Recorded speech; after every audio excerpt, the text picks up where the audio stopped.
ओम नमो भगवते वासुदेवाय। नमस्कार साथियों, आज मैं आपके लिए भगवत गीता के 5वें अध्याय का संक्षिप्त रूप लेकर आई हूँ। यह अध्याय है कर्म संन्यास योग, जहाँ भगवान श्री कृष्ण हमें यह समझाते हैं कि जीवन का असली सुख भाग जाने में नहीं बल्कि कर्म करते हुए शांति पाने में है।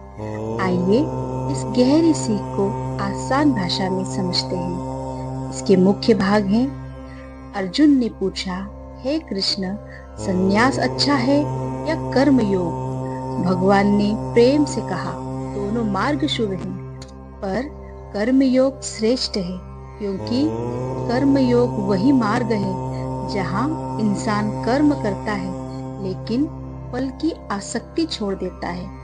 वह अपने भीतर का अहंकार मिटा देता है। कर्मयोगी के लिए ना कोई अपना है ना पराया, वह सब में भगवान का ही रूप देखता है। विद्वान हो या साधारण इंसान, गाय हो, हाथी हो या कुत्ता, सब में उसे वही ईश्वर दिखाई देते हैं।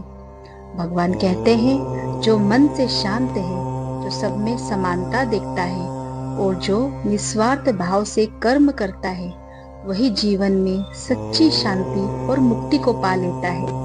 इस अध्याय की सीख यही है, कर्म करते रहो लेकिन फल की लालसा छोड़ दो।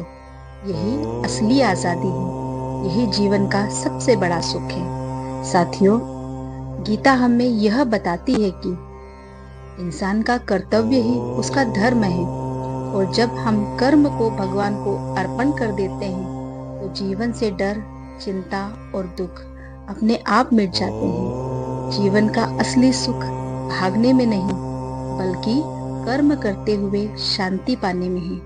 कर्मयोगी के लिए ना कोई अपना है ना पराया, सब में वही ईश्वर दिखाई देते हैं। जब हम कर्म को भगवान को अर्पण कर देते हैं तो जीवन से डर, चिंता और दुख अपने आप मिट जाते हैं। जय श्री कृष्ण।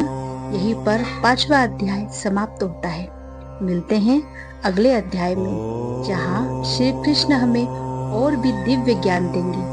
अगर आपको यह प्रयास अच्छा लगा हो तो वीडियो को लाइक करें, शेयर करें और हमारे चैनल वेदवाणी को सब्सक्राइब करना ना भूलें और कमेंट में ज़रूर लिखें, जय श्री कृष्ण।